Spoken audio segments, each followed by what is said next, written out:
Chapter 23 of the book of Luke. Chapter 23. And the whole multitude of them, rising up, led him to Pilate.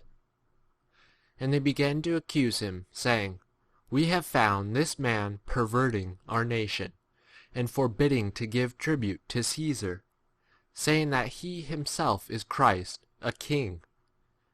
And Pilate demanded of him, saying, Thou art the king of the Jews? And he answering him said, Thou sayest. And Pilate said to the chief priests and the crowds, I find no guilt in this man. But they insisted, saying, He stirs up the people, teaching throughout all Judea, beginning from Galilee even on to here.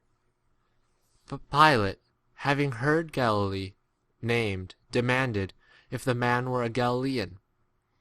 And having learned that he was of Herod's jurisdiction, remitted him to Herod, who himself also was at Jerusalem in those days.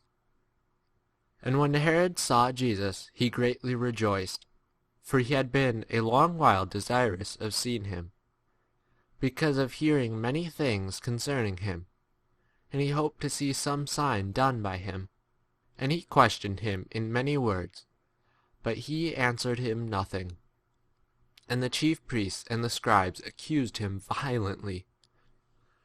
And Herod with his troops, having set him at naught and mocked him, having put a splendid robe upon him, sent him back to Pilate. And Pilate and Herod became friends with one another the same day, for they had been at enmity before between themselves. And Pilate, having called together the chief priests and the rulers and the people, said to them, Ye have brought to me this man, as turning away the people to rebellion. And behold, I, having examined him before you, have found nothing criminal in this man as to the things of which ye accuse him, nor Herod neither. For I remitted you to him, and behold, nothing worthy of death is done by him. Having chastised him, therefore, I will release him. Now he was obliged to release one for them at the feast. But they cried out in a mass, saying, Away with this man, and release Barabbas for us, who was one who, for a certain tumult which had taken place in the city, and for murder, had been cast into prison. Pilate, therefore, desirous to release Jesus, again addressed them. But they cried out in reply, saying, Crucify, crucify him. And he said the third time to them, What evil then has this man done? I have found no cause of death in him. I will chastise him therefore, and release him. But they were urgent with loud voices, begging that he might be crucified. And their voices and those of the chief priests prevailed. And Pilate adjudged that what they begged should take place. And he released him who for tumult and murder had been cast into prison, whom they begged for, and Jesus he delivered up to their will. And as they led him away, they laid hold on a certain Simon, a Cyrenian, coming from the fields, and put the cross upon him to bear it behind Jesus.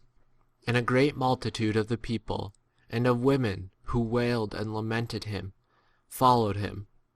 And Jesus, turning round to them, said, Daughters of Jerusalem, do not weep over me, but weep over yourselves and your children. For behold, days are coming in which they will say, Blessed are the barren, and wombs that have not borne, and breasts that have not given suck. Then shall they begin to say to the mountains, Fall upon us, and to the hills, Cover us. For if these things are done in the green tree, what shall take place in the dry? Now 2 others also, malefactors, were led with him to be put to death. And when they came to the place called Skull, there they crucified him, and the malefactors, one on the right and one on the left. And Jesus said, Father, forgive them, for they know not what they do. And parting out his garments, they cast lots. And the people stood beholding, and the rulers also with them sneered, saying, He has saved others. Let him save himself, if this is the Christ, the chosen one of God.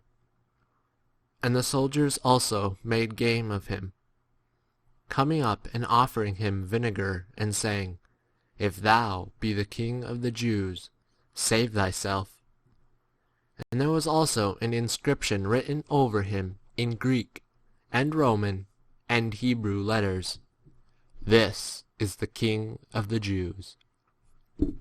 Now one of the malefactors, who had been hung, spoke insultingly to him, Art not thou the Christ? Save thyself and us. But the other, answering, rebuked him, saying, Dost thou too not fear God, thou that art under the same judgment? And we indeed justly, for we receive the just recompense of what we have done. But this man has done nothing amiss. And he said to Jesus, Remember me, Lord, when thou comest in thy kingdom.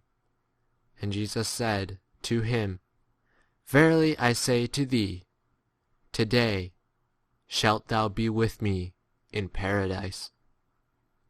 And it was about the 6th hour, and there came darkness over the whole land until the 9th hour. And the sun was darkened, and the veil of the temple rent in the midst. And Jesus, having cried with a loud voice, said, Father, into thy hands I commit my spirit. And having said this, he expired.